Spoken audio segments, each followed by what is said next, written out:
Albert AWOL, the voice of the jungle, broadcasting on the DVC to all points unknown. If you're within the sound of my voice, you're listening to Welcome Home Podcast on the DVC.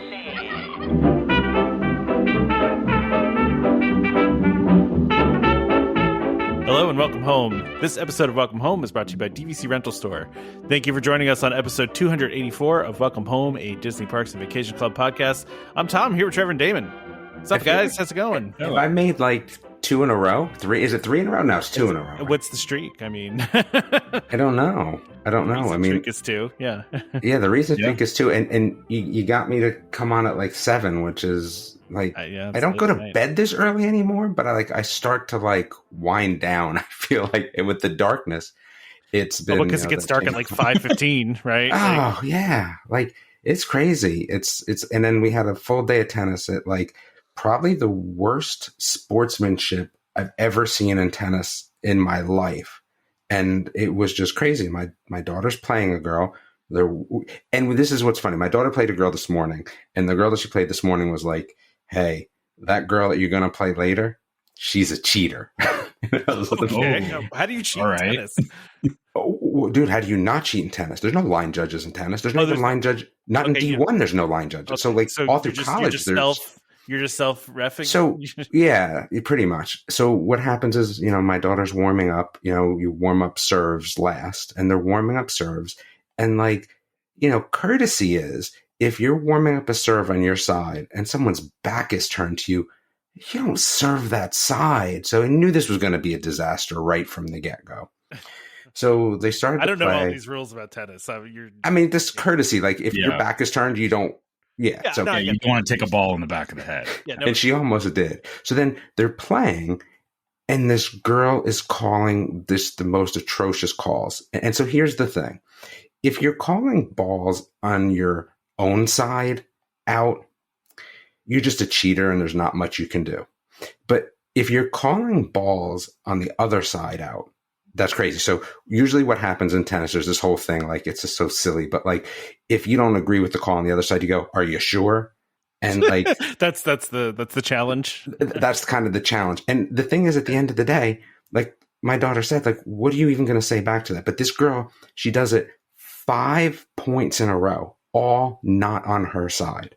My daughter's just so nice. She doesn't want to deal with this conflict. It's just turning into a disaster. And I'm just no, there's no replays. There's also no replays.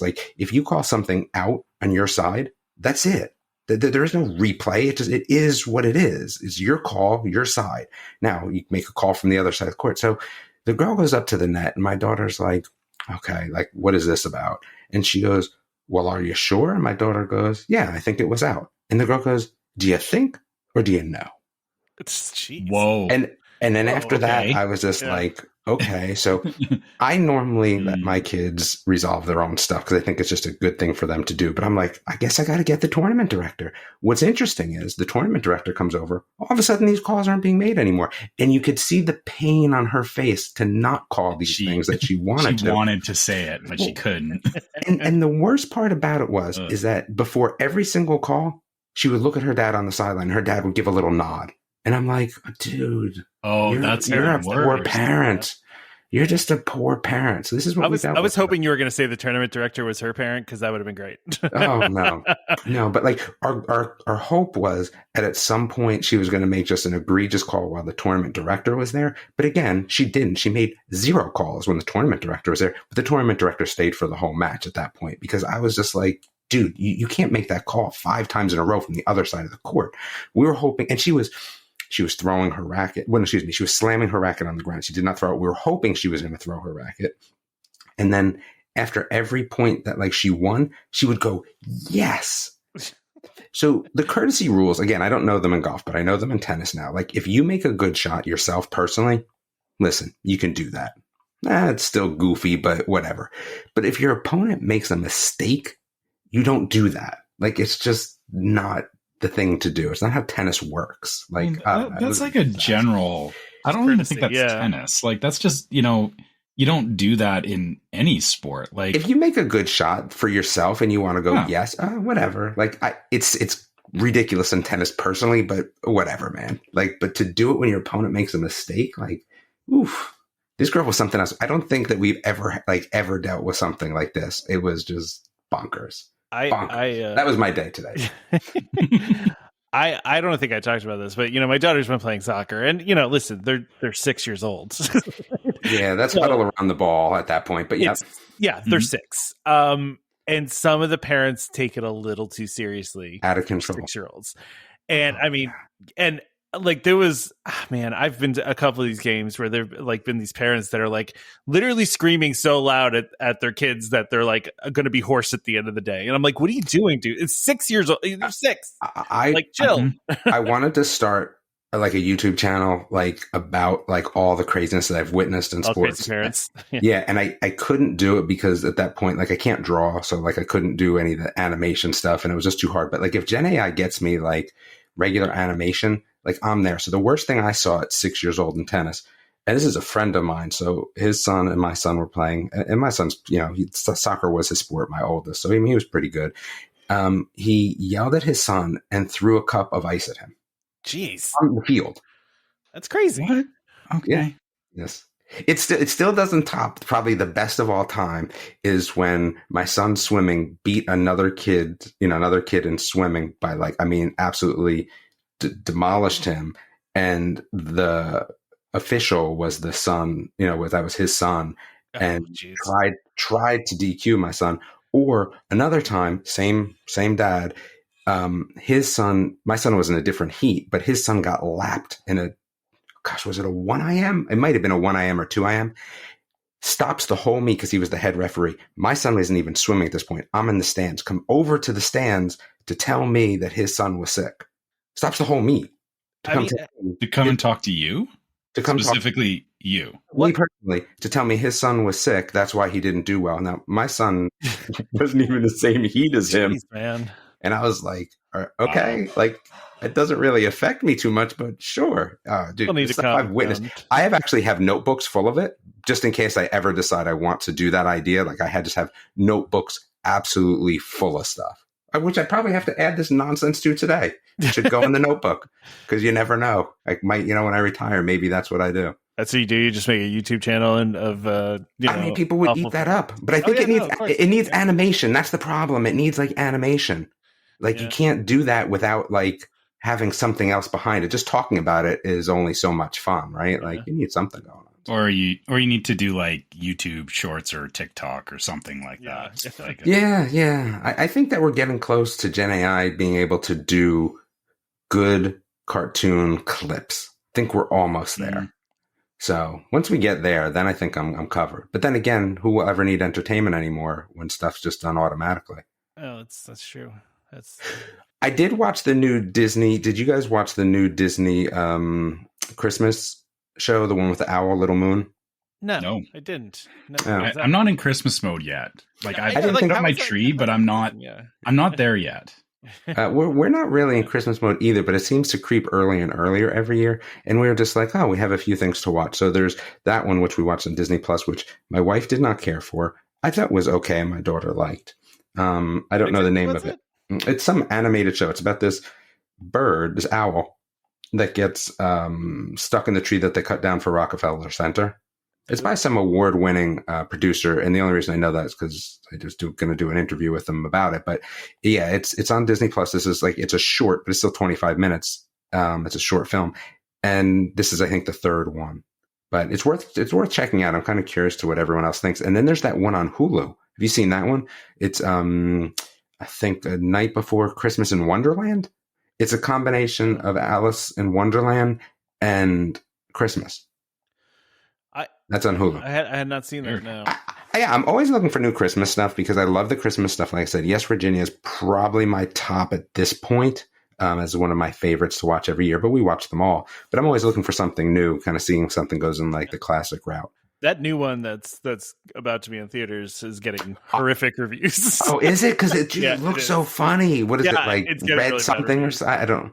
Is it The Rock in that though? The Rock is in it. I think you can't watch it because The Rock's in it. No, I can't. But I just think that it's very difficult. If you're going to put a holiday show out there, like I don't know. Put it like that should be free. Like I hate to say, put it on like Hulu or Netflix. Like I'm not going to the theater. Yeah, this is one of those ones that the critics hate, but the people that watch it actually like it. So Oh, then I could be down for that. I think that. But it has The Rock in it, though. Yeah, I know. I don't know. I have to just close my eyes during those parts. Yeah, you just have to try to pretend. Wait, so Tom, I was thinking, have you watched Hysteria yet? No. What is that? Hysteria. What is that? I think it's on. Is it Peacock? I don't know. Oh. It's pretty interesting. There's too much now. There is too much. So hard to keep track. I started to go back to Yellow Jackets because you just love it so much. I feel like I have to go back to it, but there is too much. I'm watching Outer Banks, which is the goofiest. It should just be a Goonies remake, but goofy. Like it's even like more far-fetched than the Goonies. Yeah. And then Cobra Kai's back. Like there's a lot. There's a lot to watch. Elsbeth I watch, which I kind of like. I think that's funny. I've got like my wife and I have like 3 shows we watch together, and that's about it. Because my wife is not a big TV person, so yeah. I've been watching stuff like when I just work out or something like that.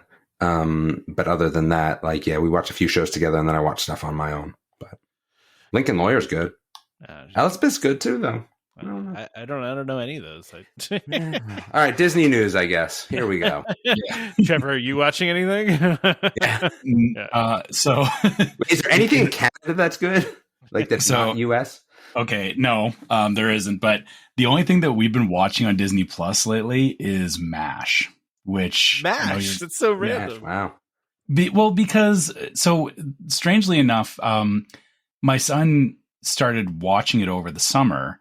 And he actually got hooked on it. Like he was like, "Hey, this is really great show." Yeah, right. Like, and so then we were just like, "Okay, we can watch MASH again." So we've just had like MASH running in the house because it's like 13. Do they have the entire series? Right? Do they have the entire series on there? I think they do. Yeah. Wow. I mean, I used to watch that live. That's crazy. I mean, I didn't love it, to be honest with you, because I think the time it came out, I was probably like, what was that? Was it the same time as like G.I. Joe and Transformers? I feel like it might have been.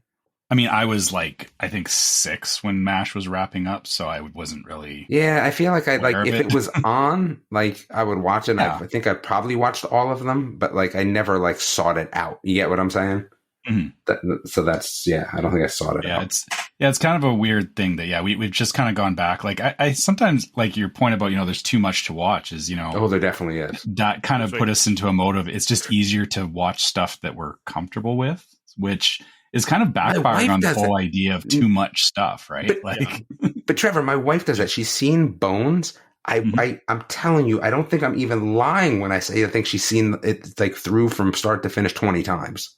Well, and she says she just leaves it on in the background. Well, yeah, that's a background waste. It's a waste. No, see, I talk about you're this doing something else and you have it on in the background. Yeah, I talk about this all the time with my wife. I have background shows that I watch. It's either it's something I've seen before that I don't have to pay attention to, but I can still watch every once in a while and be interested. See, I think if I was doing that, I'd rather just go the music route. Personally, I do that sometimes too, but I don't really do background shows. I'm a big proponent of or books either, which has been my downfall sometimes. Like because I was like, people ask me about a book, and I'm like, I don't know, man. Like I read that like 20 years ago. Like I don't know if I can read again. Like one of my favorite series, and again, like probably not now, but in the past was Dragonlance. Loved it, right? Like it was great. And I was like, I went to go read it again. I'm like, I can't do this. There's a million books I could be reading rather than rereading something again. Like I can't do that anymore.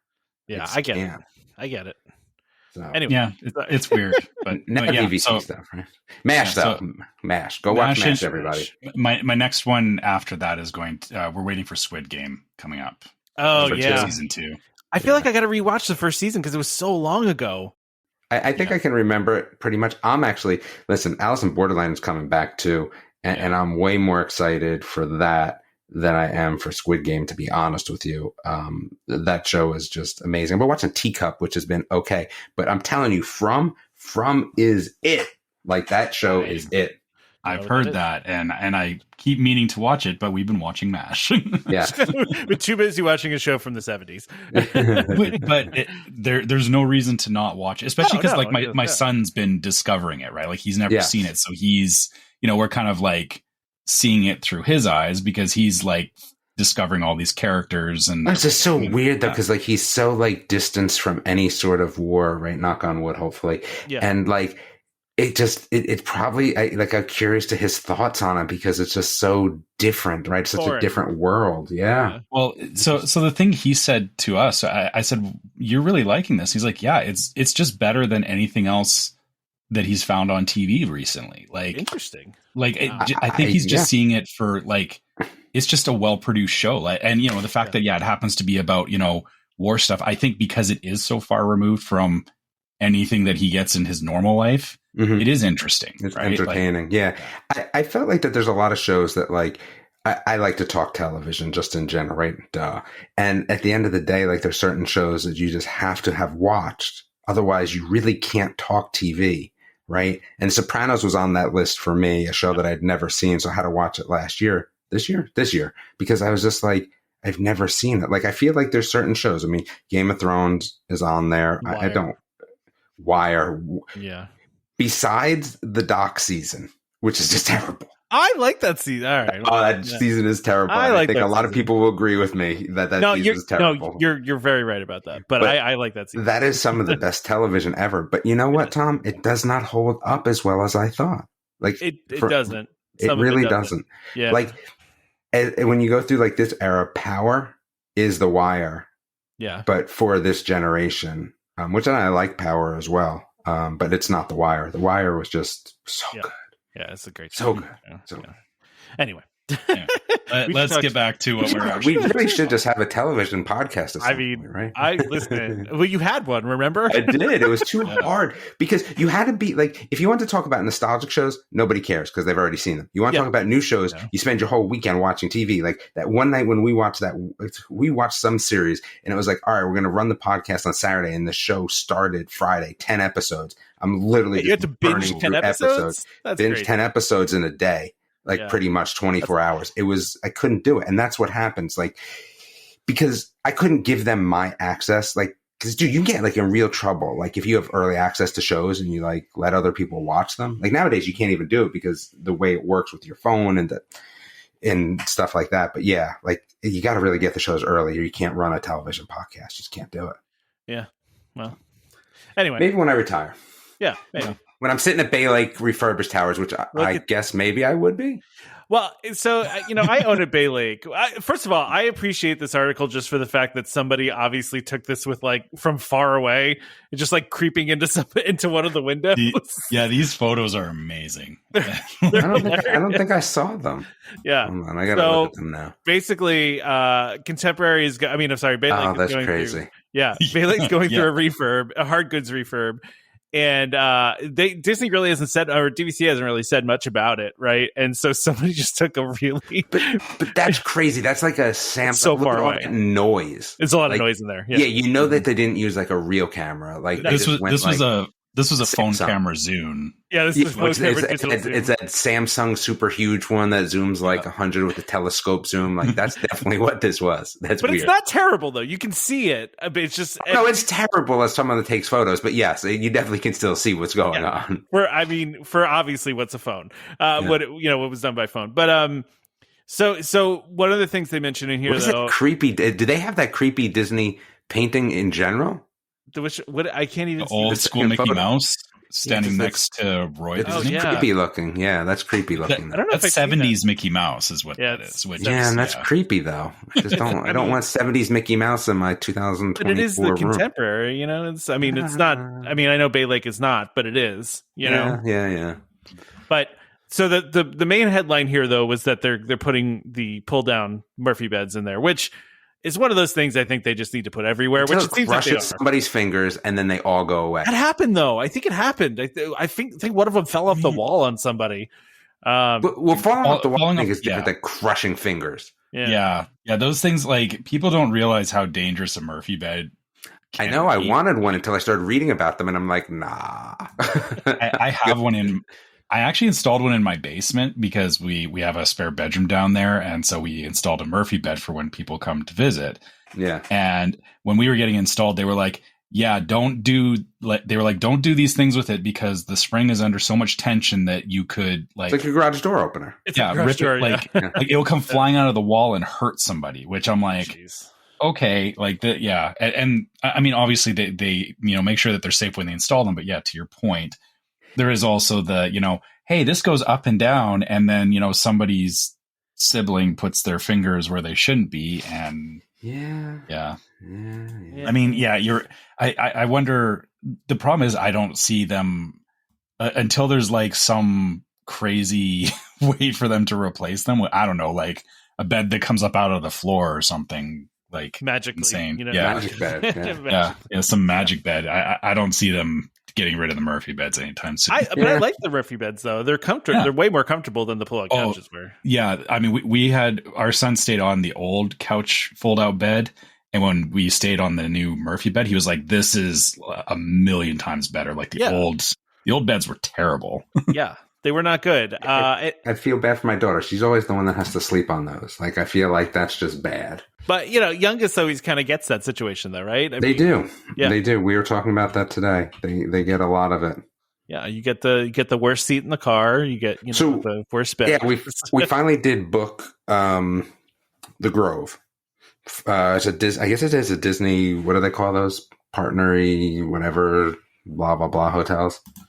Good Neighbor Hotel. With this yeah. Okay. I think so. It's a good, Good Neighbor Hotel.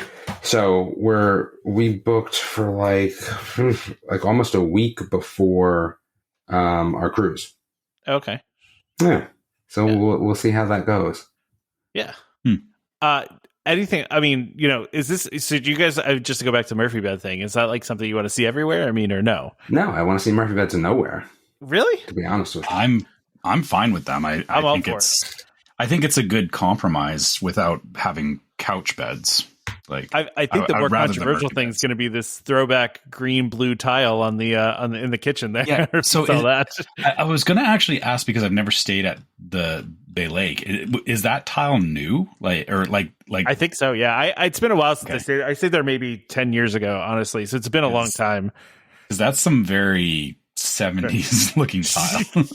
I mean, listen, it's a contemporary, right? So you gotta, you have that kind of vibe. Okay, the irony of what you're saying there is, I know. Like, I mean, but that's what I'm trying to say. It looks so dated. It's the contemporary. The contemporary stuck in the 70s. It's really what it is. Yeah, I know. You're right, though. Yes, you're right. That is very funny to say. I agree with you. So we have so I just put this in here just because I thought it was kind of cool.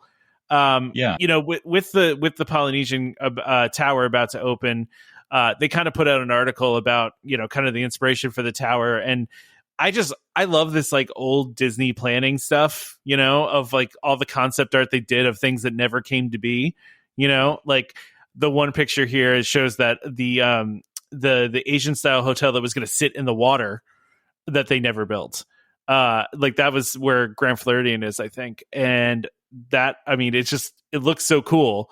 But they also show though here what the Polynesian was originally supposed to be, which is kind of like a tower, basically. Yeah. Like the contemporary, another large tower is what it was supposed to be. Yeah, exactly. They were trying to, and again, as we're talking about 70s, the original design would, as they said here, would be modern for the 70s and, look like luxury hotels, found in Hawaii. So, I think it's interesting because you remember, Trevor, like when they first put out the concept art for this, like people were like not into it, right? People were not, or they were feeling that it was going to hurt the sightlines looking from the park, which I'm kind of like, why are you looking at the hotels from the park? Shouldn't you be going into the park? But yeah, whatever. I mean, you can already see some of the hotels from the park. I mean, listen, you can see the tower pretty well. It is pretty tall, and you can see it. But there's also multiple other buildings around, so I don't see why it's that big of a deal.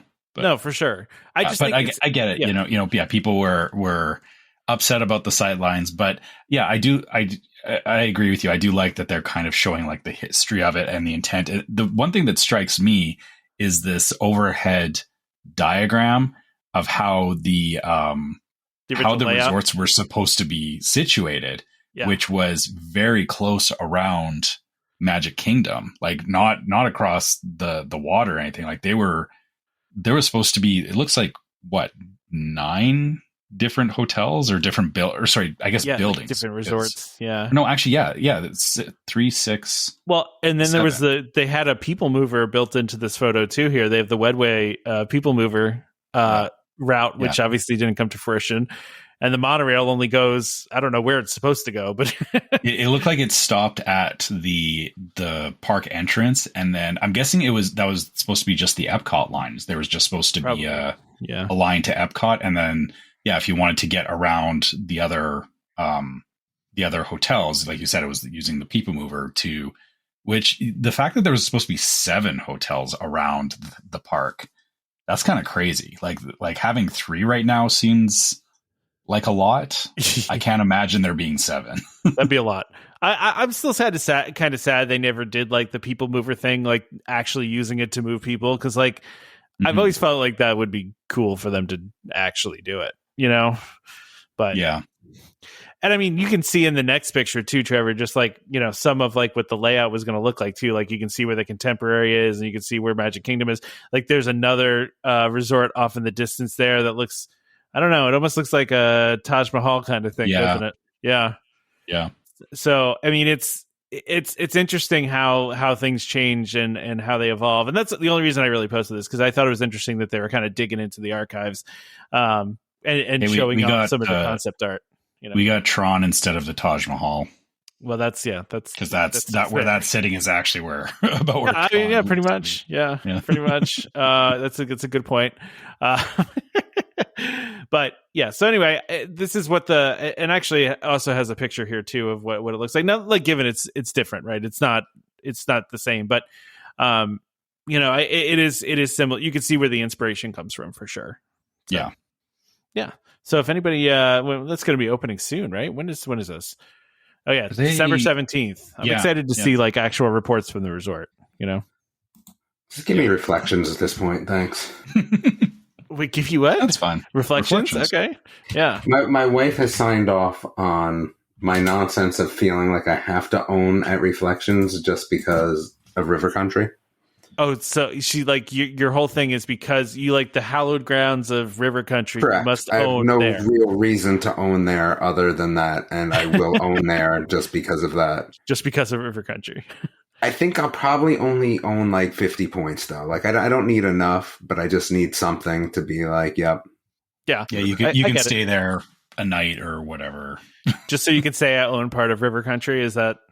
Well, I mean, stay there no matter what. It's just a matter of I just feel like owning there is worthwhile.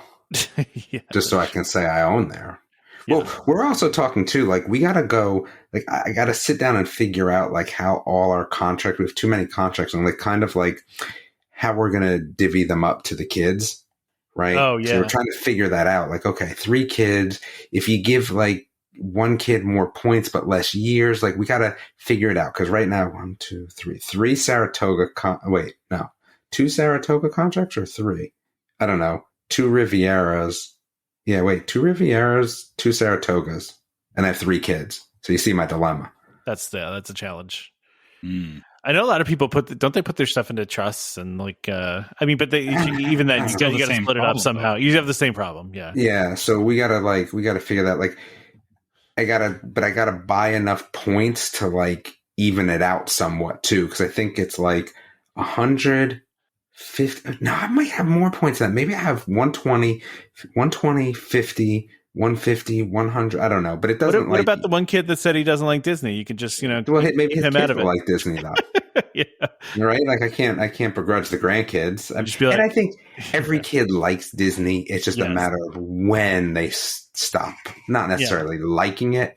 And I think that's also cyclical. Like I think that you go back to liking it again. Yeah, you can become too cool for it at some point, right? Yeah, like it's, of course. It's like, it's kind of lame. I'll buy whatever points I feel are necessary to like even out everything, and then that should be enough points. I mean, gosh, it'll be 5 something. Like that's got to be enough points. I feel like, yeah, at that point, yeah, hopefully. I would think so. Just Reflections, though. I'm in. Reflections. And oh, you know what, though? And then they'll open that Epcot one right outside of Epcot, and I'll have to have it there, too. Yeah. Someday. We still don't even know if Reflections is happening, but I mean, there's construction going on there, so it feels like it has to be. Yeah, exactly. I feel like the Epcot thing's going to be well into your retirement. Yeah, I think so, too. Yeah, probably. So, Damon, I put a toy thing on here because I know you're into toys, and I thought this would be. I mean, I feel like I've seen this though. Don't these no, already but it's exist? different. What's different about it? Okay, so there's a new interactive Banshee, shoulder Banshees coming to Pandora. These were very popular toys for a while. I don't know if they're still as popular, but they're very popular. So what's changing is they're going to have 4 different versions of it. They're gonna have a remote control, so you can control like what it does. So like, its mouth movements and sounds and stuff. It was cool when it didn't have this. Okay. But then it also does this when it sees other Banshees, like when you're walking around the parks, if it sees another Banshee, it communicates and does stuff towards the other Banshees, which I think is kind of cool. Yes, that's the same as the droids from the Droid Workshop. So yeah, where they interact with each other. Yeah. But you don't want to like roll droids all over Disney. This at least is on your shoulder, so it's like kind of more out of the way ish. It's true. Yeah. So it's not something like someone's going to kick. I don't know. I like the other ones. They were just so simplistic. How much do these bad boys cost? I feel like way too much money. That is not in the article. So okay. Yeah. I mean, is that telling me all I need to know? Probably, yeah. 79? All they're saying is go visit Wind Traders in Pandora on November 21st is all they What say. do the other ones cost? I'm actually Googling that. The dumb ones. They're $70 now. They're $70. Oh, so the dumb ones are $70. Like not dumb as in like they're stupid, but like dumb as in they don't do non-interactive ones. So they're 70. I mean, what is this thing going to be? Like $140? I don't know. Maybe it feels like it'll be $100+ for sure. That's the problem. That right there is how this is going to fail, because they're going to be too expensive. You're saying, yeah, if it's too expensive, if it even fails. What are droids? How much are droids? What was the droid? They got to be one something, right? Yeah, that's more though because you build them though, right? I want to say it was 80 or 90. I know it was not anywhere as expensive as the. I think that might have been like in 2002, Trevor. I mean, what do they cost now? $120. $120. Okay. Yeah. I think they're going to be the same. You think? Okay. But I mean, that doesn't even seem like it should be. Like it should be more, but hopefully not. But then here's the problem with that is that, part of the selling feature is it's interactive and, all that. People are not dropping $120 to have this thing on their shoulder, which, sorry, but also having a thing on your shoulder, the second that it falls off and breaks, there goes $120. Yeah. So you're not going to see a bunch of people walking around with these, which means that the selling point of this, that, it'll interact with other ones. Well, you may see another one in the park, but you're not going to see people just like, rolling around. Man, there's those crazy Avatar people, man. Like, yeah, they roll hard in the Avatar part of the park. I don't know. Okay, fine, but I guess so fine. Maybe you can hang around the shop in Pandora and meet other people. But yeah, that's what I think you're gonna have to do. Yeah, that's a steep price tag for that. To be fair, though, Trevor, you're not allowed to drive the droids you build around the parks either. Like, you can only use them in that little area, right? This is more of a benefit, I think. They had a backpack, though, that I guess it was a similar thing, but you had it in the backpack, and it would actually like same thing as it would interact with other droids that people had in their backpacks. You'd hear it chirping and moving and stuff like that. The thing is that I feel a backpack is a little easier because it's a backpack and it's not getting in your way. Whereas I've seen too many of these shoulder things fall off. Yeah, that's what I was going to ask. I've never had one of them, so I don't know. Like, can you? How well are they secured? How well are they secured to you? I don't even know how they secured to you. I'm fully predicting. I'm going to be there in May, and I'm going to see some kid is going to get one of these. Their parents will pay the money for it. And you'll see the kid sprinting, and it will fall off and hit this is going to fly away. It's a Banshee, and it'll break into 3 pieces, fly away, and then dude.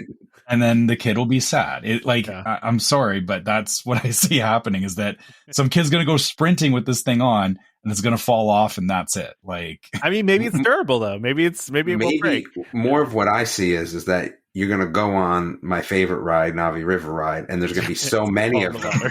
There's going to be so many of them that they're going to be like annoying. Like that is chirping at each other. That is so zen for me. That ride is like total zen. Like I would love if like I could just ride that ride by myself. I just love it. And this is going to make it just like a small world. I will say too, though, they're bioluminescent too. So yeah, I was just going to say that, Trevor. Yeah, they're bioluminescent as well. Yeah, I mean, which is kind of cool. Yeah. I think these are cool. By the way, if you want one of these, they're going to be available this week. So if you're listening to us right now, November 21st, right? It'll be Thursday this week that you can. All right, somebody go get one for us and tell us how they like it. Not for us, but for them, and then just tell us how they like it. Yeah, I agree. I've never had one of these shoulder mounted things, and I haven't either. I mean, I had a real parrot at one point. What was okay, this is a good question. This is not off topic at all. When you were a kid, like what was the Disney souvenir that you remember? Because when I was a kid, I had the dog leash with the harness. Haunted Mansion? Yeah, the Haunted Mansion one where you can walk around with a fake dog. And when I was a kid, I definitely walked that around the entire park for like the whole day that we were there. You know what I mean? Because I just thought it was so funny when I was, a kid. That is a tough question. Like I remember going, and again, even when I remember going, I remember River Country, the trip that like my aunt and uncle took me. Because my parents just didn't really have the money to take us. So my aunt and uncle took me. And then I remember going back with the family and we stayed at like a off Disney condo, but I don't remember actually getting anything per se. Like, I just don't think we were in that position. So I don't really remember getting anything, to be honest with you. Maybe a shirt, maybe. Sure, maybe. Probably, yeah. Maybe. I have something very specific and in retrospect very dumb that I bought. Well, listen. Oh, because the floating dog leash is not dumb. No, okay. Dumb too. No. This was dumb because it like I really should not have had it because it was not. it was from the Magic Shop on Main Street in Disneyland. So because there was a full blown magic shop there back in the day. And it was a trick. It was making smoke from your fingertips, which was this gel that you rubbed all over. Yeah, that does not seem like something they should have sold for sure. Yeah, and so I was like 7 or 8 years old, and I was like, hey, this is cool, and so I was doing it. But then of course you get all this gross gel all over your fingers, which was just like messing up my clothes and everything. And it was not a good idea, but I remembered it, and it was cool at the time. In retrospect, I'm glad that it's not a thing that existed for my kid because I would have been horrified, and I'm sure my parents were horrified that I had bought this thing, and they were like, "Oh, great, he just wrecked, 3 of his shirts on this trip." I also remember too. Do you remember the Pirates of the Caribbean? They used to have like the metal cap guns that you could get. Yeah, those were awesome too. I have one of those. That thing was so cool because it was like real metal. It was like heavy and like and you got the good caps that like were very loud. Like, they were. Oh, those are the best. Yeah. So things they don't sell anymore, unfortunately. I know. It's still not as good as the disc shooting thing. That was still probably my favorite toy. Okay. The disc shooting gun was probably my favorite toy ever. That was just the best. I mean, how many eyes could have been put out? Who knows? But I had a Teenage Mutant Ninja Turtles tank that shot like these thick plastic pizzas out. Yeah. And they were like super thick and heavy. And if you shot them at somebody and it would hurt. It like you probably could take an eye out. I'll even take you one further. Remember crossbow? Does anyone remember crossbows and catapults? Definitely after Tom, probably. Yeah, probably. Maybe Trevor though. It was a game, right? Like, yeah, but you'd build a castle, and then you'd have like these rubber band launchers that, like, there was a catapult and a crossbow, right? Okay. But like, obviously, not just one rubber band, but like 10 rubber bands on the thing.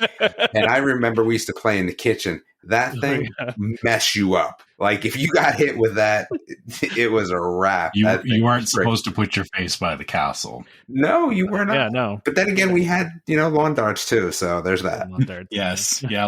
I had a set of lawn darts, and I think lawn darts were outlawed by Tom's age. I feel like no, they were gone. Yeah, they definitely outlawed those. Was it the weighted ones? Or yeah, of course it was. Yeah, the ones that were like that super hard plastic, yellow and red. And just it would come down with such a force because like it slid, the metal part slid on it. So like when you threw them, it wasn't even like it was just coming down with regular force. It was like a dropping piston, like in the air. Those things were crazy. What I was talking about is that they eventually changed it where the instead of having the spear on the end, it was like a curved weight. No, so we had the spear. Well, I was more asking this towards Tom. I had the spear ones. I remember the spear ones, and I remember the ones. But here's the question: did you have the ones that the metal piece on it moved to bring it down faster and harder, or were they just one piece? It was just a one piece that I had the ones, like I said, where you threw them up and you hear clicks, it would hit the top, and then on its way down, click, it would come down, and the thing came down with Who thought that was a good idea? Oh, I had so much fun with them, though. I'm not going to lie. Like, I really did. Oh, my gosh. That's... I enjoy this conversation. I just, because it's like those old toys were crazy. Okay, like bow and arrows. Like, you could just get bow and arrows everywhere. Remember, I didn't know any better. Disney. They actually they had them at Disney. Yeah. So I must have been like 11, and I'm just like, I'm going to my friend's house. It was like across, like, not on my street, but the next street over. And like, I'm walking, and a cop is like, yo, what are you doing? And I'm like, what do you mean? Going to my friend's house, go shoot bow and arrows. He's like, no, you can't just be taking bow and arrows all over the place. And I'm like, I don't understand. I'm 11, dude. It's like, I don't know. I just got this thing. I want to shoot bow and arrows with my friend. I mean, I used to do archery when I was at Boy Scout camp, and I was really bad at it. So I mean, I did that too, but again, that was at Scouts camp. It was at Scout camp, yeah. Like it wasn't just shooting at your out of the streets.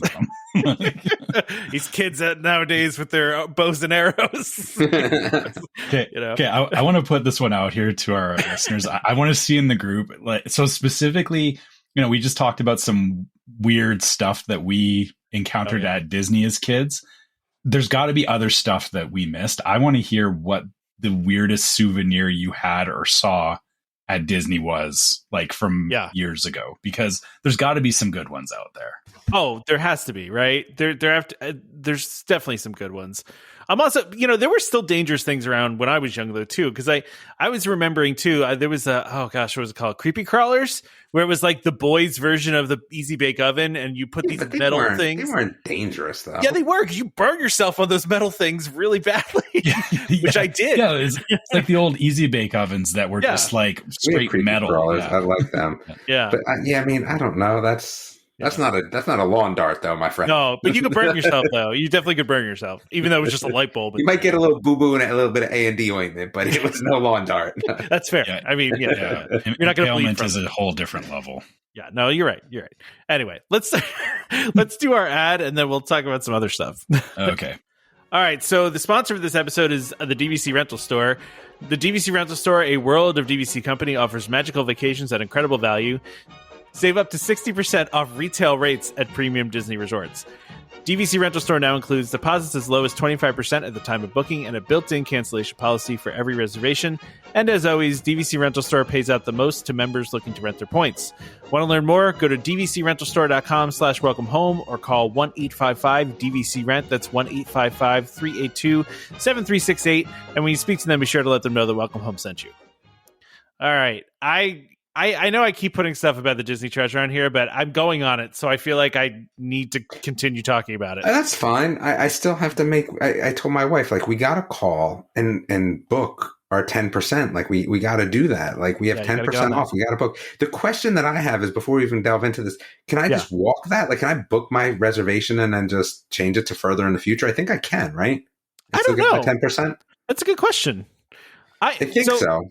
It's funny you're saying this, Damon, because I was just saying to my wife today, we're like, like 6 months out from our cruise, right? Uh-huh. And I know nothing. Like I know so much about parks and stuff, and the cruises I am just completely clueless on, right? So I'm like, she's like, well, when do we have to book like our excursions? I'm like, I don't know, like I don't know anything. Like, wait, when are you going again? May. Okay. So I mean, we still have a while. I did look it up, obviously, but we're going in July, and we're already booking our excursions. So you better get on that, man. Yeah, no, I 50% off. Oh, right, I looked it up and it said 75 days out. No? Am I wrong about that? We're going Royal Caribbean, so that's... Okay, well, yeah. No, Disney said 75 days out for first cruise. That's what I saw anyway. I mean, but I don't have any status either, so... Yes. So I have to wait. Oh, that's true. You're one of the plebes, huh? Yes, I am. I know. We actually just got lucky. I was looking at our reservation, and we had to waitlist the earlier dinner seating, because our kids, go to bed at 7:00. So we had the later seating for dinner, and I was like, my daughter's not waiting till 8:00 to eat dinner. Like, that's not happening. I mean, it does. Yeah, I mean, it doesn't really matter at the end of the day because there's food at any second of the day, especially for her. Yeah, like I agree. We do the early one as well because, dude, I'm not trying to like sit through a show and like load up on popcorn. Like, I at least got to get like some of my money's worth out of this. Well, we had to waitlist it though, and I just was happy that we got it because I was worried that we weren't going to get it. But so the treasure. I feel like most people want that. Yeah, well, I would think so, right? Because most kids, younger kids are want the earlier ones. Well, yeah, I guess older parents, but older parents want the 5:45 early bird special. I like that. Get it done quickly. So the treasure. Oh, by the way, somebody posted this in the Discord? Did we talk about this? How the treasure picked up some people that were I saw that. I didn't see it in the Discord, but I saw it. Yeah. The first guests were a boat that was sinking. There was a boat. Treasure happened to be out. Yeah. Yeah, there was a boat that was sinking, and they went and rescued the people from it, and those people got the first ride on the treasure, which is kind of crazy to think about, actually. But that would be weird to get picked up on a cruise ship that's like not in service yet, like because. It's not like there would be. You're not having a sit down dinner. You're just exactly. Yeah, there's like nobody like there would not be anybody on it besides maybe some of the staff, right? Like that would just be. And they're also probably still building it, by the way, because like the Wish, like you can watch that. There's a whole thing on building the Wish on Disney Plus. And they were still building that thing all the way up until when they had the first guests on. And even then they were still doing stuff. So there was probably a lot of construction going on while those people came on board. It's probably pretty surreal, I would think. But the other thing I know one of the things that is exciting about the Disney ships is the horns, right? The ship horns do songs, and this one actually all has unique songs, including Grim Grinning Ghost, which I really want to hear a horn version of that. I haven't heard it out there yet. I've heard a couple of the new ones, but like I heard I saw the Whole New World one. I think I might have heard Coco because people have been taking videos of them doing this and posting it on the internet, so it's out there. But I just I'm so excited for this one just because of all the Disney park stuff that's on there. Yeah, that's fair. Yeah. And there will be a YouTube video somewhere shortly. Oh, I'm sure. Yeah. I'm sure. But so this is the big news I guess here is that the treasure is now at its home port at Port Canaveral. It's funny because my mom just got off a cruise, probably her 7th one for the year. They go on nonstop cruises. And that's the dream, man. That's the retirement dream. That's all you got. You just get down to Florida, be like an hour and a half away from Port Canaveral or in Tampa. In Florida, dude. It's like a different country there. I can't do it, man. I know. And it's hot. Dude, North Carolina's hot. Florida is. Well, you know what it is too. Like that. Like there's been too many weather things that I'm not trying to deal with on the regs. Like they're just not like. It's not like it's every 10 years. It's like every year. Like I'm not trying to go through that. You want to build me a bunker? Sure, maybe. And I can, when all these storms come by, but that would be too stressful for me, I feel like. I could see that. I could understand that. Well, I mean, we're not that far here, but maybe you can, start doing it. Because like I did on Royal Caribbean, we went to the casino a little bit and we gambled enough that we have free cruises now. And that's what my parents do. They get free cruises all the time. And so they just go on free cruises constantly. And I mean, yes, they are gambling, but there's usually. Yeah. I feel like it would turn to the same thing as like I kind of feel about Disney. Like, how many cruises can I go on before I'm just like, that's enough? Yeah. And Mike Tyson taught us, a valuable lesson. Like, are we really doing this? No, but at 58, at like 58, you're just not doing as much. Can't do it anymore. Yeah, and I feel like fair. Let's stop there for the moment. No, I feel like I'm going to go on like these cruises, right? And like all these new ships, like the Royal Caribbean and things like that, have like, oh, they got a zip line, they got this, they got that, they got all these like adventurous things to do. And like, I'm not going to be doing that sort of craziness. And if you're not doing all the crazy new things that happen, like the slide that goes down the whole ship, you seen that on Royal Caribbean? Oh yeah, the Abyss.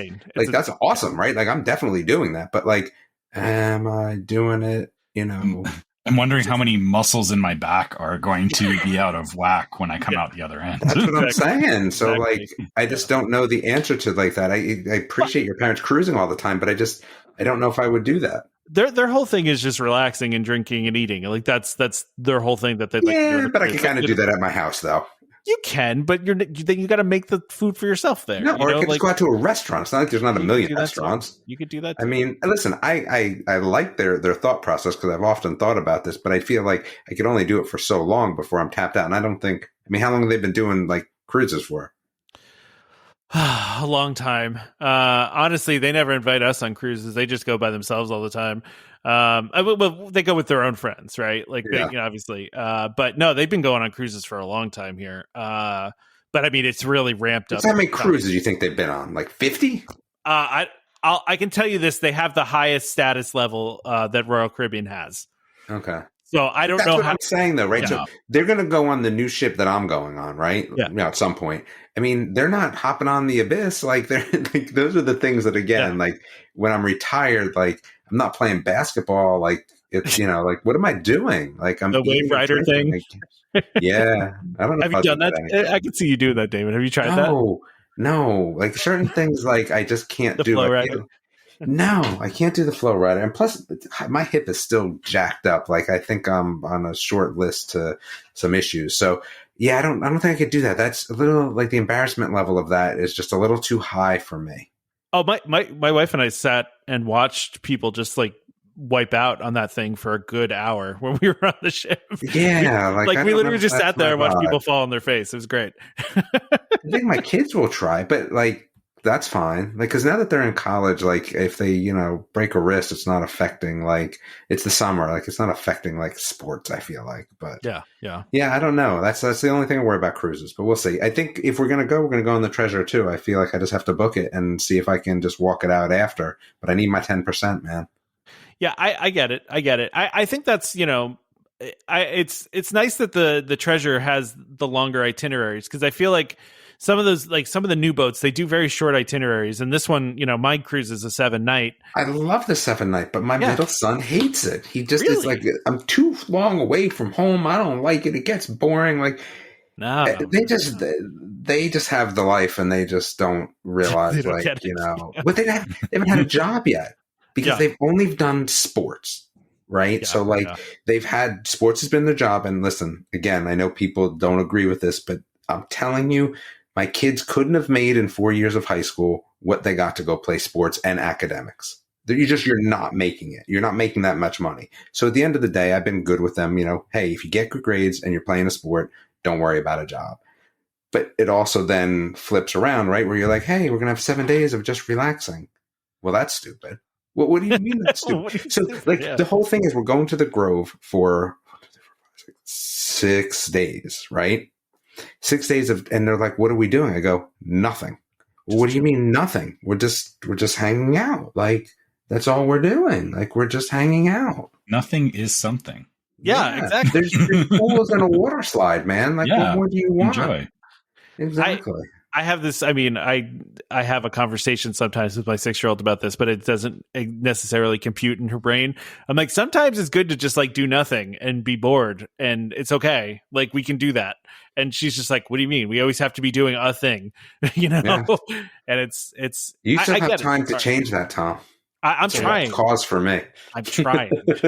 I'm going through that with my son right now. Actually, it's the same thing where he's like he's been used to like well, we're going somewhere, we're doing something, and it's like even the last couple of months, we actually we've had things going on, but there's been gaps in between, and usually those gaps would be filled with like, we got to run errands or whatever, and we're like, no, we're just not doing anything, and he's like, okay, but what are we doing? And I'm like, nothing. Like, just we're actually just staying home. And he's like, oh.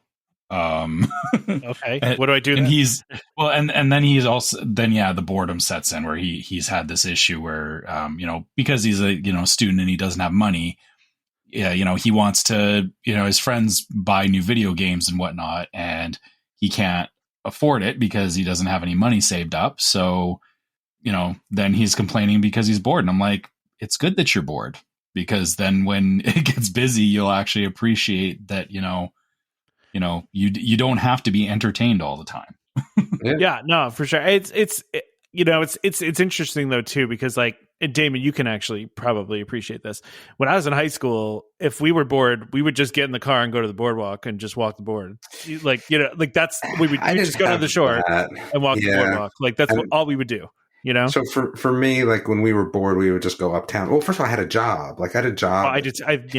I mean, that's the thing. Like, so I was a paper boy when I was so young, right? I know it doesn't really exist anymore, but like that was like, I'd get up every morning and throw those papers, man. Like, right? Like just like the video game papers off my Huffy bike. Yep. I was rocking a Huffy and delivering papers. And then after that, like when I was 14, I was already working a job at a gift shop, like kind of like a Hallmark gift shop, but not, a Hallmark gift shop where like, like an independent one or something. Like, but they sold fancier stuff. Like Royal Dalton stuff and things like that, right? That's, what they kind of did, Waterford and things like that. And I worked there stock for like all through high school, man. Like, and I swam.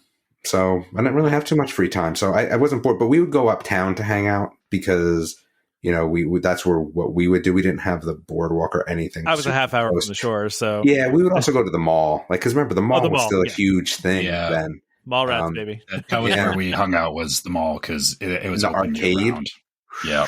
I mean, how many times did I play Gauntlet? I mean, playing Dragon's Lair was just like me throwing away money, I felt like. Yeah.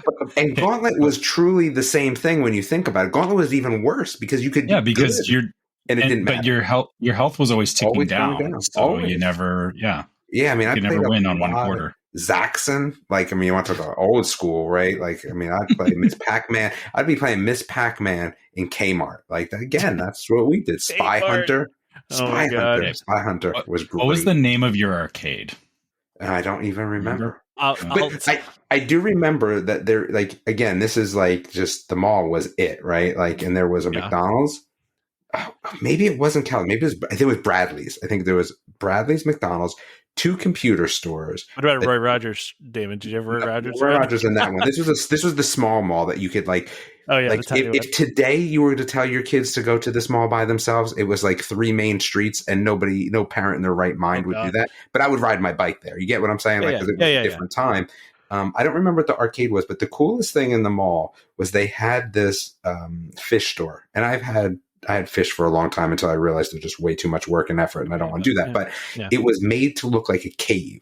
So the outside of it was like, all stuccoed up, and the inside was always dark. It was a literal cave. It was cold. It was like wet because, again, there's all these fish tanks. And that was probably the best part of the mall. But yeah, I don't remember the name of the arcade. So I remember mine because it was called Laser Illusions, which is like the most 80s name I can think of. I don't think I've talked about this before, but when I was in high school for several years, I worked at a laser tag place / arcade place called Laser Mania. And that was my favorite job I ever had. Like, that was a good time, man. Like, working at an arcade and also a laser tag place is awesome. Yeah. Had so much fun doing that. I wish I thought to do That's the question. Of course it had skee ball. Yeah. See, that's good, because most arcades did not have skee ball like in Trevor in my time. Mine did not. We probably had 5 or 6. Oh, did it? Ours had skee ball. Yeah. It was... Oh, no, we didn't have skee ball. Ours was like this real skinny arcade, like jam-packed. Oh, like just the cabinets and the cabinet games. Yeah. Just cabinet games. And it was literally maybe like, if you were playing on either side of it, it was just a straight rectangle, right? And a skinny rectangle. So like there would be just enough to play a game on each side, and like one person walked through the middle. That was it. that tight. Wow. Oh, it was tight. Yeah, and it was packed. Jeez. It was packed. Yeah, no. That's not. Oh, Ikari Warriors. That was my jam. Really? Oh my goodness, that probably could be my favorite game, like of that era. Yeah. Wow, I love that. Yeah, I never touched that one. I loved it. You get the tank and you just think you're the man at that point. Like, that game was real good. Now we're getting really... And you can't replicate that. That's the thing. Like, that's one of those ones. Like, so I have an arcade cabinet in my house, right? It's got like 8,000 billion games, right? But you can't replicate that because it had the turny things on it. I mean, you could, but like, that would just be a ridiculous amount of money for one game, right? Yeah, like, you need a proper like deck that has all the different controller types. Yeah, and I have one of those. It just doesn't have that. Like, I got a trackball and I got everything else, but those were just so unique that, like, dude, you can't do it. You know what I mean? Like, you just can't do it. It's like the Tron cabinet. The Tron cabinet was amazing. Or Star Wars, right? Yeah. Star Wars was fun. I played that a lot. That was really good. What was really the other gone one? Off the rails here.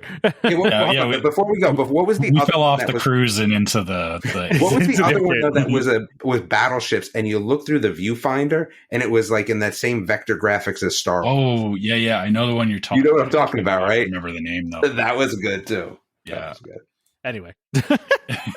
Wait, let's talk about that. Let's talk about Downtown Disney, because I'm not talking about anything else after that. Okay. Well, I also just want to mention too that they're going to be live streaming the christening of the Disney treasure, which I don't think they've done before. I'm actually going to watch it. I'm going to check it out because that's because you're a nerd. Like, you're a Disney nerd. That's ridiculous. I would never watch such a thing. I thought a christening didn't take very long, but I don't know. I guess I've never seen a bunch of hoopla around it. Yeah. No. Disney likes to make a big deal out of everything, so, you know. That's fine. Yeah. All right. You want to talk about this Downtown Disney stuff? Might as well. I'm not talking about Disney Paris or food time garbage, so yeah, let's Oh, poor food. Well, dude, that's why food time's got like 5 people that enjoy it, and that's it. No, that's not true at all. Maybe 10. The percentage is low, though, in comparison. I'm telling you. So.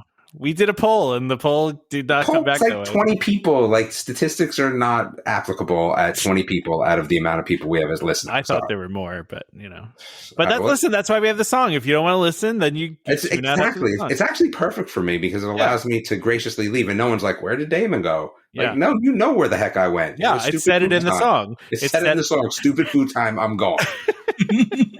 Oh man. Okay. Well, so there's 3 new shops opening at Disneyland at Downtown Disney. So we talked about the Avengers Reserve. So that one's opening on December 6th, which it looks pretty cool. Disneyland? It's Disneyland. Yeah, Downtown Disney. Gone already then. All right. See, this sounds like why you want to talk about Disneyland. Okay. I think you forgot that Downtown Disney is no longer a thing in Florida. I also noticed though that it's talking about it has lighting effects, authentic film props, and a media screen with a gaming demonstration station. I'm not entirely sure what that means, but probably where they can preview whatever the newest, because there's always Marvel games coming out of various types, right? So I'm sure that's going to be a place that they can do promos. Yeah, I guess so. Yeah. And that D-Lander shop is opening, which just like, you know, kind of actually reminds me of what's the place? Creation Shop. It's just very like open, bright, like very, you know, newish looking kind of thing. Yeah. I will say the Sweet Store looks pretty cool. The Sweet Store is actually hitting a nostalgic button for me of like how, like, okay, yeah, D-Lander, you're right. It looks, I like Creation Shop, but there is also an aspect of it that, you know, people do say, you know, modern shops are very plain now. Like there's like a coldness to it, you know? Yeah. You know, somebody decided along the way, well, we're not going to spend money on, you know, investing in, you know, custom, whatever. It's going to be very, you know, straight lines and clean and whatever, which is fine. But the Sweet Shop or Disney Wonderful World of Sweets looks, it kind of looks like a candy fever dream, which is what I want from a sweet shop when I walk into it. Yeah, I agree. So that's what you want. Yeah. Yeah. Like, and it reminds me of a lot of the old shops. Like, I mean, you know, back again, you know, talking about nostalgic stuff, you know, I remember it like in the 90s and early 2000s, like, you know, walking to some of these shops and like every shop was different and they all had like very unique feels to them. And this does have that feel. Like, I hope that Disney does more of that, because I'm scrolling through the rest of these a lot. Like, oh, I'm liking the Parkside Market thing. I feel I like the super retro look of that. It's kind of cool. Yeah, I mean, the outside looks nice, but it does, like, I feel like it's kind of hitting that same note as D-Lander. That, yeah, kind of, like, yeah. Like they're all almost looking the same. I don't know. This looks more unique to me because it's got that very retro kind of look to it, and I don't know. I guess it does kind of look like a 50s bowling alley. It does. That's exactly what it looks like. It looks like a 50s bowling alley. Yeah, that's a good call out. Okay, all right. Yeah, you're right. I'll give that one a pass. You're right. But you're right. The rest of them are not very inspired. I mean, they're very like, look, you know, just new concept. You know, just yeah. It's nothing exciting. I like the Parkside Market though. I think it looks cool. But you're right though. The Wonderful World of Sweets is very cool. Yeah, and So outside of that, I wanted to talk about this Disneyland Paris nighttime show. Okay, yeah, we can go into that. Because they got a new nighttime show debuting on January 10th, so not too far from now, called Disney Tales of Magic. This is again going to be another drone show that they have. It's starting to make me mad now that there's like they've had like 5 different drone shows at Disneyland Paris, and it's just like, nah, we'll do it eventually at Disney World. I mean, I know they have the one at Disney Springs, but like give me something in the parks. And this also, there's going to be there's going to be drones. There's going to be, let's see, by the way, this is like the castle show at the end of the night. They're kind of taking this the same way as like how the new Happily Ever After is, where there's the castle show, but then also the drones, but then the shops down Main Street as well are part of the show as well. Like it carries through the entire area, so it's not just look at the castle anymore. There's also these really cool fountains that are in front of the castle at Disneyland Paris, and they also incorporate that stuff. But they're also talking about, they got lasers in there, they got super powerful lights, they got LED lighting packages, they got a new audio system, they got the drones. This is a whole thing that they're doing. And listen, we're going to get some of this kind of thing, in the American parks. It just feels like Disneyland Paris is doing a lot of cool stuff. Yeah, I can see where you're getting that, little bit of green-eyed monster about it, because it's like, how come they get all the cool toys? But you know what though? Like you're a nighttime show guy too, though. Like you guys are into this stuff too. I know Damon doesn't care, but like my wife and I love them, and I know you and your wife like the nighttime shows. So like I want the newest, coolest thing. And no offense to Happily Ever After, like I'm not saying get rid of Happily Ever After. It's a great show and probably will last for a long time. But I want some drones. Like throw some drones in a Happily Ever After. You could do it. Mm-hmm. It wouldn't detract, I mean, they could start swapping out fireworks for drones, right? Oh, well, I don't go too far. I want fireworks though. Oh, okay. In addition, there it is. I want in addition, my friend. Got it. Okay. Yes, I want fireworks and drones. Yeah, I guess the thing is, like, for me, it's you're right.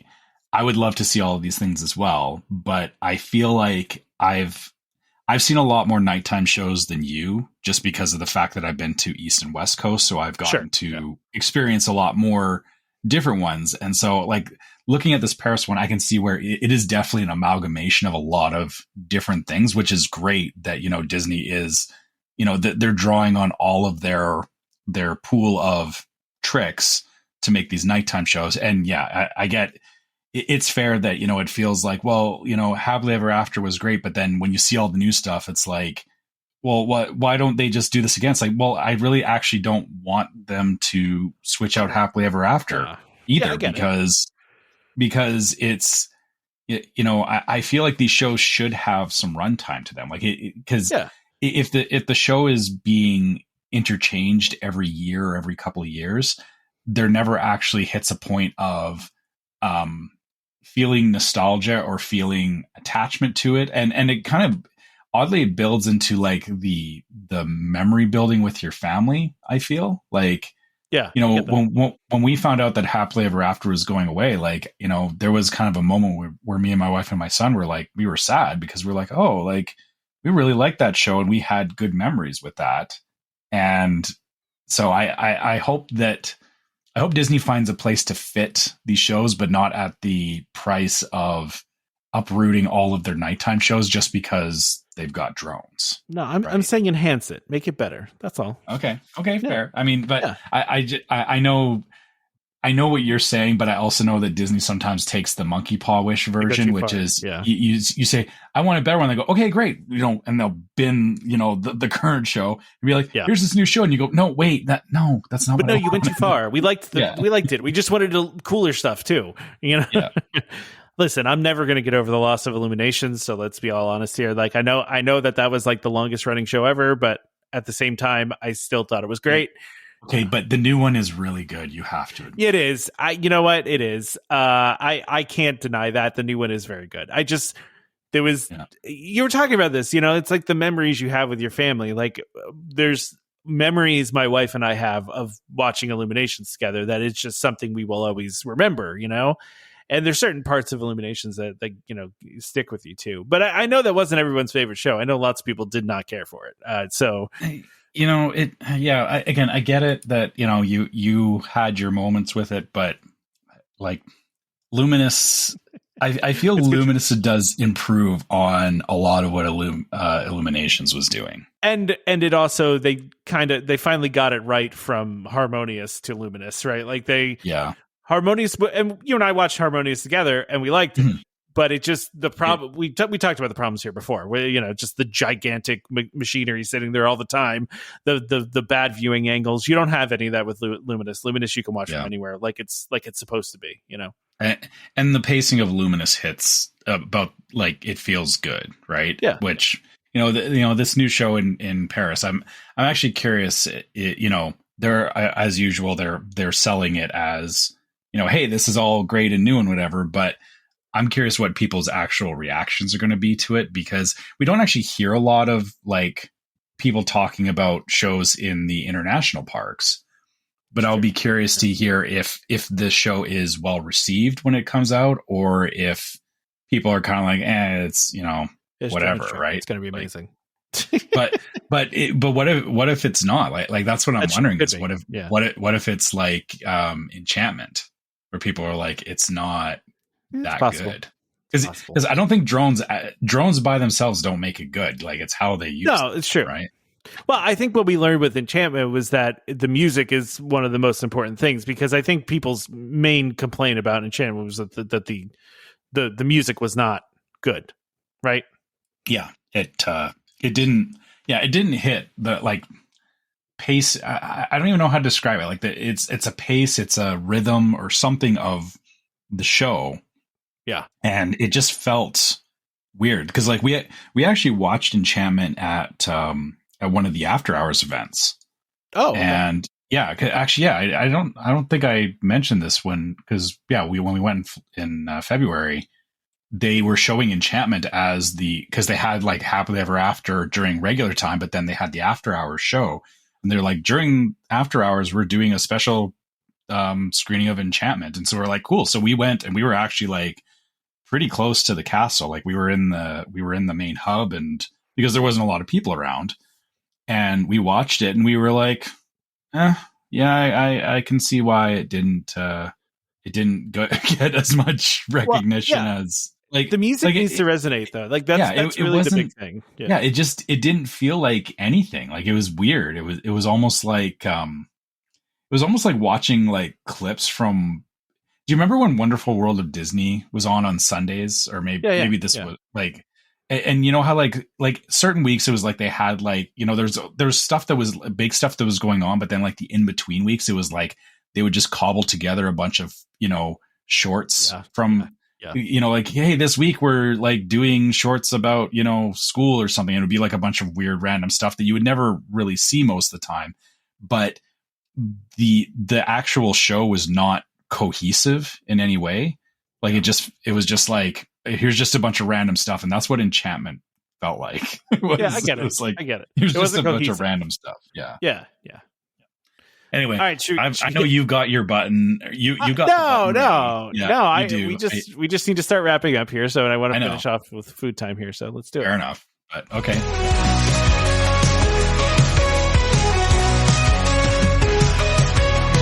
What time is it? Food time. What time is it? Food time. Damon's not here, so our mission is clear. It's food time. Food time. Team food is ready unless it has dairy because it's food time. Food time. With Tom and Trevor, this will take forever because it's food time. Food time. Food and wine. We have the time because it's food time. Food time.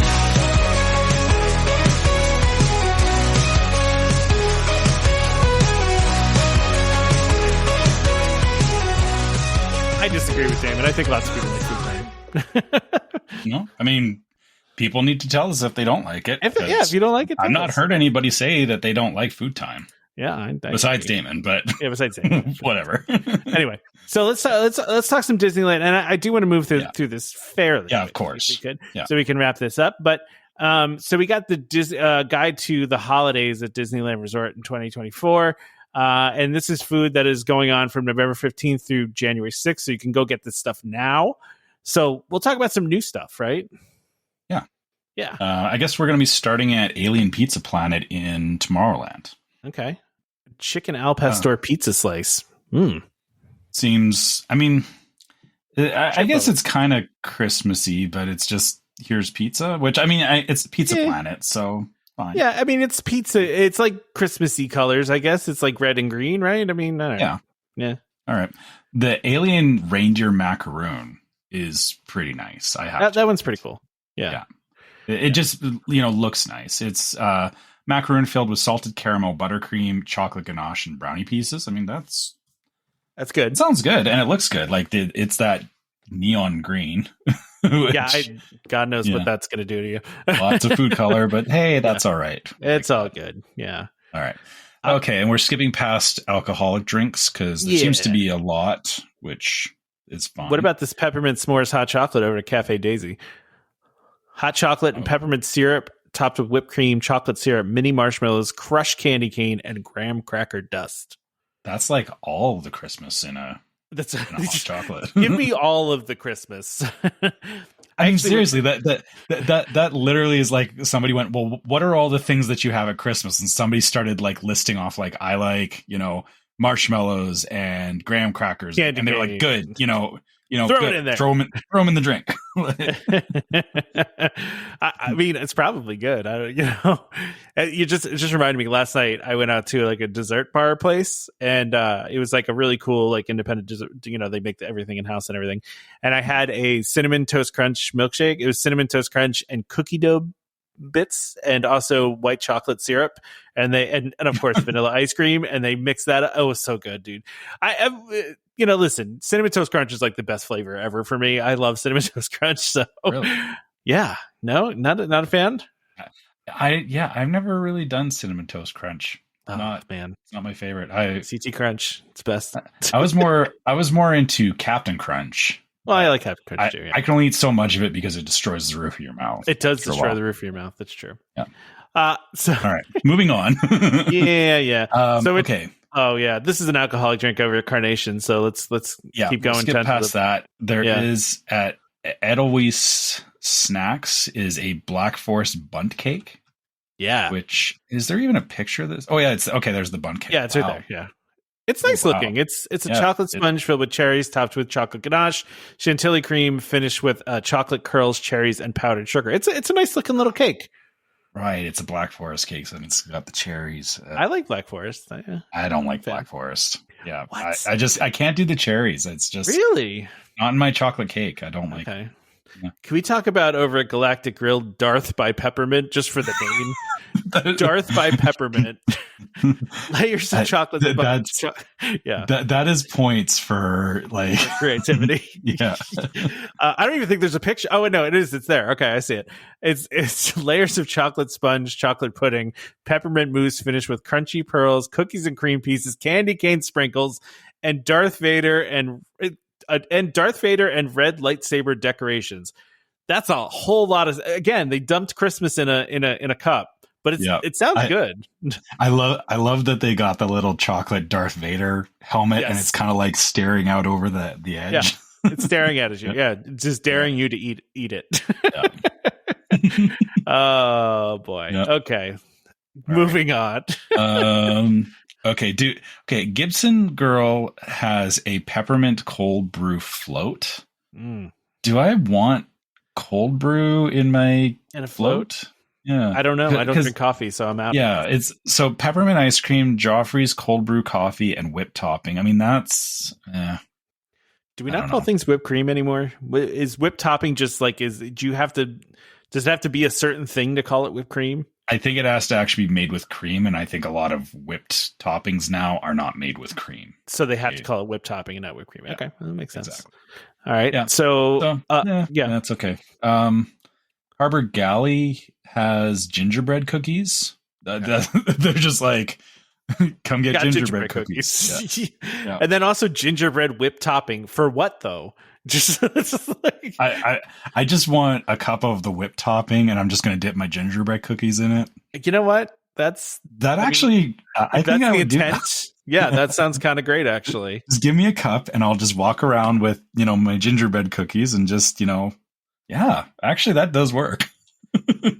This page is insanely long. My goodness, how we can't, there's no way we can get through all these. Okay, well let's let's go to things that are just jumping out at you. All right, that's okay. Because okay, I guess for anyone that is wanting to see what's on this list, we'll make sure that there's the link will be in the link will be in the show description. So you can go look at these things yourself. But the one that jumps out to me right now is Jolly Holiday Bakery Cafe, the chocolate coffee loaf filled with chocolate cream and topped with Crunch chocolate shell and Mickey chocolate logo. Now, I don't love coffee, but this kind of looks good to me, even though it just looks like a chocolate mound, but it's chocolate. So I'm in. And then also cookies and cream cheesecake too. Yeah. I was going to say the cookies and cream cheesecake looks good. The disappointment again is the Mickey shaped cookie, which shortbread cookie with white chocolate and holiday sprinkles. And then they put the Mickey Mouse wafer printed head. Yeah. Yeah. I don't know. Just, I don't feel that. I know. I mean, yeah. Okay. All right. We got to go down now to Plaza Inn. Yeah. Okay. There's a couple of different cakes here. Which one is getting your attention? I'm not a big gingerbread fan, but I feel like the gingerbread one is the one that's jumping out. Gingerbread cake with cream cheese filling and gingerbread crunch finished with buttercream glaze and a chocolate gingerbread person on the top.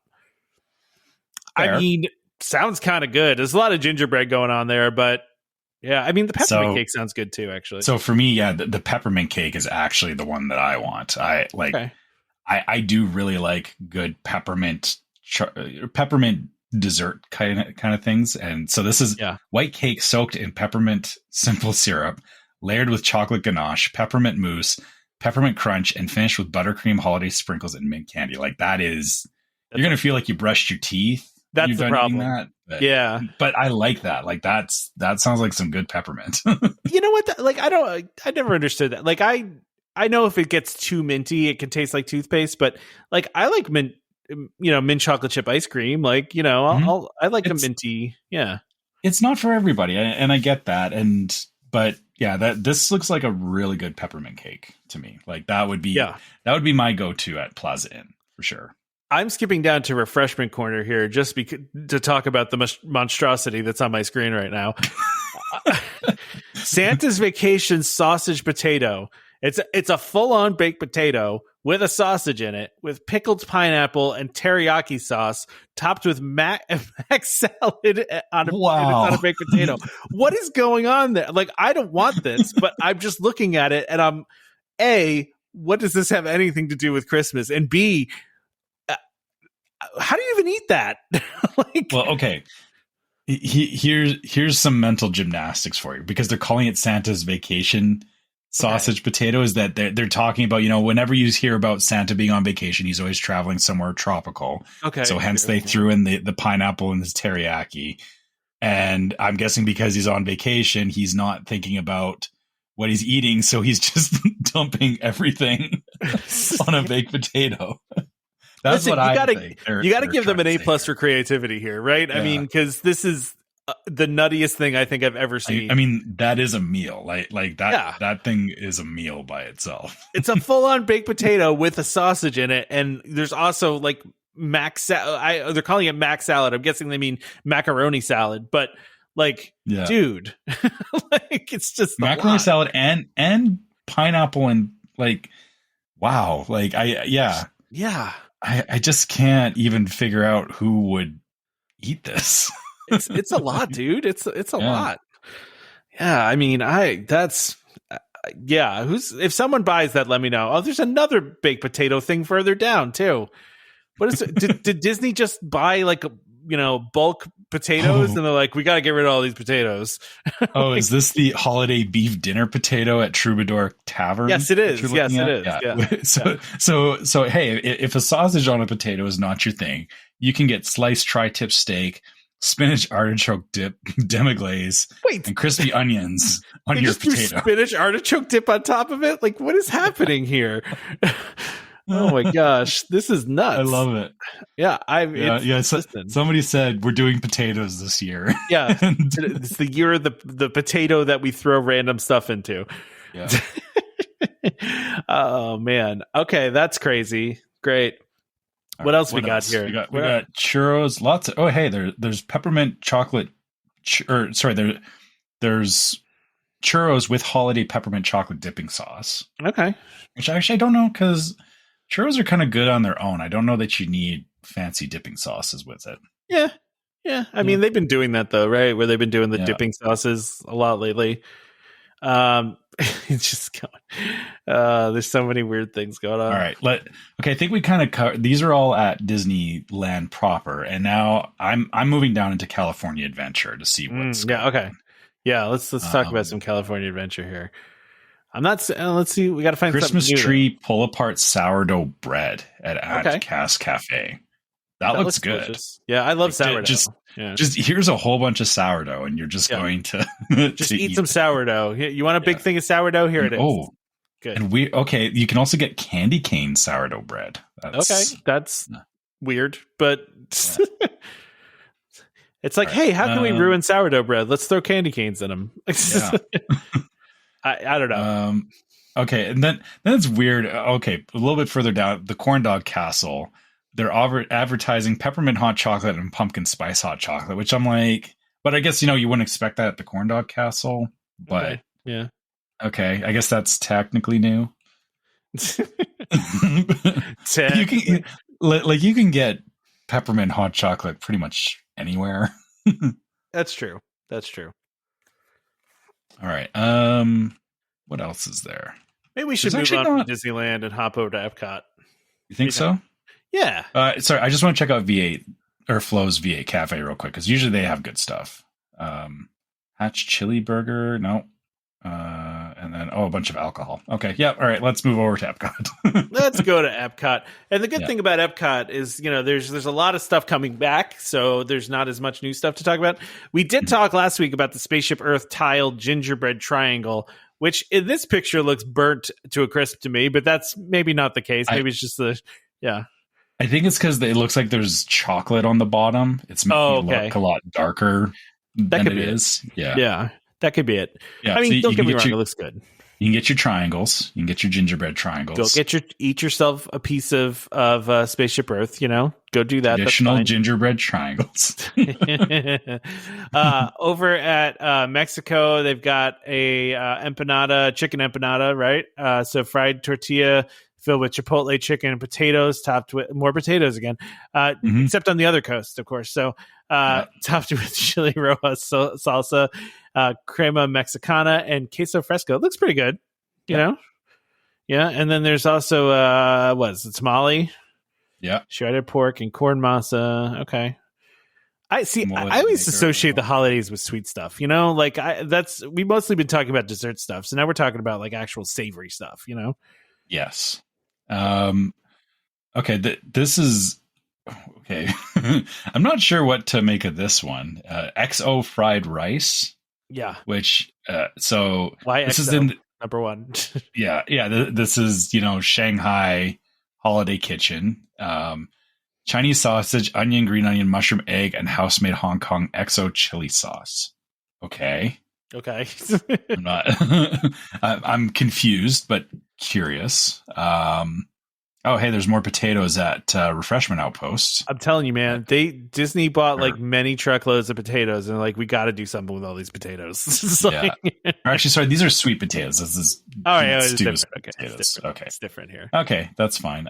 There's not a lot of new stuff actually. It's mostly stuff returning, which is interesting because Disneyland, half the stuff was new. And here once again, getting a raw deal. I wonder if maybe they're feeling that there's a lot of established favorites at Epcot for the holiday menu stuff, so they're just not messing with it this year. I get it that why they maybe wouldn't want to change things because there are some classic holiday things that people really like. So yeah, I could see that. I just went all the way down to France here, and I'm looking at this chocolate fudge Christmas log with a caramel cream center. That's a new thing, and I want it. Okay, well, so I wait, France, you skip past the Japan pavilion. Yeah, well, of course they did. Well, okay, but there's a mochi donut wrap. Oh, okay, mochi donut wrap. All right.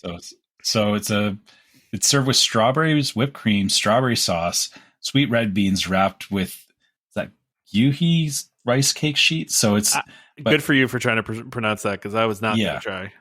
But yeah, so mochi is very it's like it would be like a chewy donut, which I don't think is a bad thing because I do like mochi. But I know you like mochi, yeah.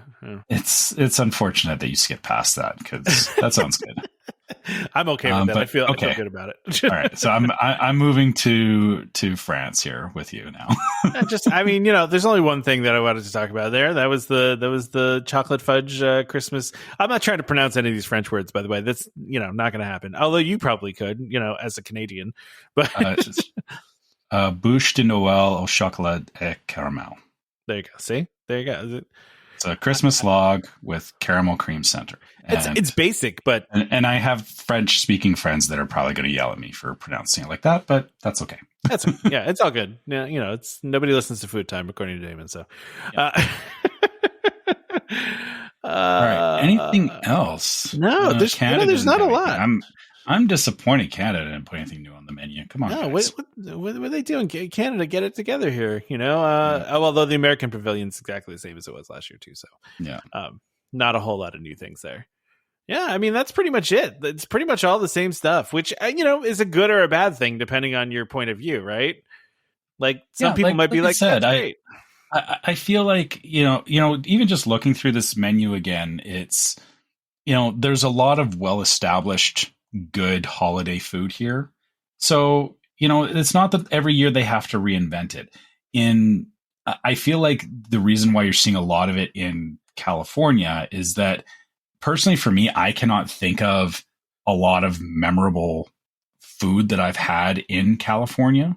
And also to be fair, it's been a few years since I've been there, but it feels like they're trying to establish the same thing or that, they're trying to find some things that people will, decide is popular, but also, it's a different demographic. That I feel like, in California, they definitely like trying new and different things a lot more. Whereas in Florida, it's people kind of expect the same.